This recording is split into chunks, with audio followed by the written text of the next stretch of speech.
Does your tune provide any protection for bad fuel issues, like having a 93 tune but filling up with a bad batch of 93 fuel, essentially making it not making it 93?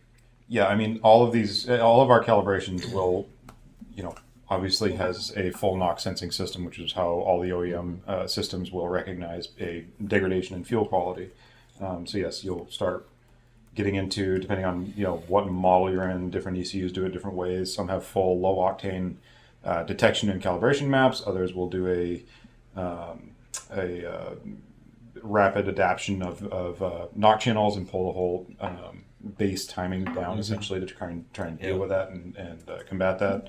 And what you'll see in logs, you'll see like a bunch of knock activity, and then it'll all start kind of like coming down and down and down and down. You'll have just a normal amount of activity, but your overall timing has also come down for it as well. So it really depends on what ECU, what application. But yes, all of our tunes do obviously still utilize those factory models. Yeah. I know my own anecdotal experiences over the last 30 years, but I mean, how often in tuning support do we see someone who has bad fuel? Yeah, we hear about people talking. Yeah, about we'll have people just confirm that it's like try another tank of fuel or something, just to ensure that's not what it was, or maybe the wrong octane got put in.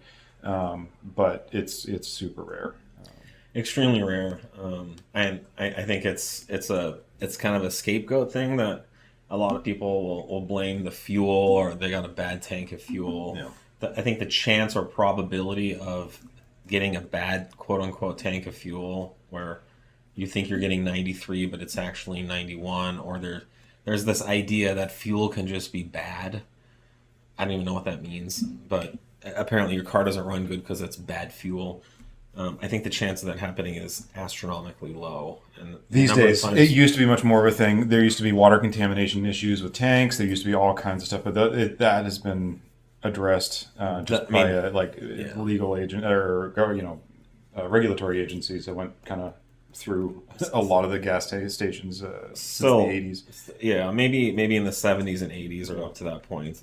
Since I've been tuning, I've never personally experienced a bad tank of fuel.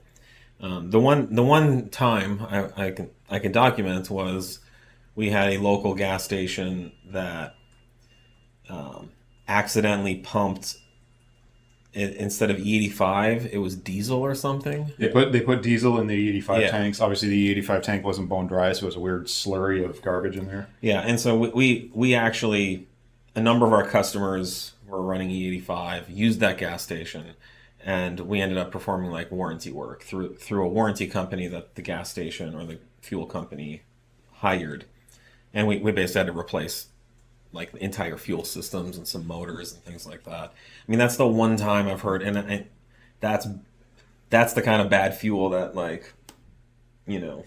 could happen when the tanks aren't cleaned properly or whatever.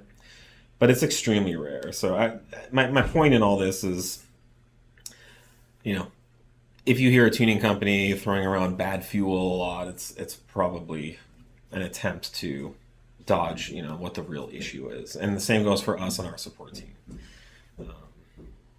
Fuel is a very precisely manufactured, highly regulated thing.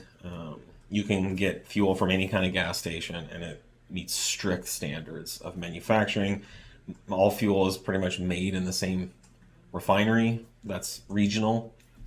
And then, Chevron, they add some Techron, or, BP might do this, or but it's all the same fuel from the same place, and there's not people making gasoline on every street corner. So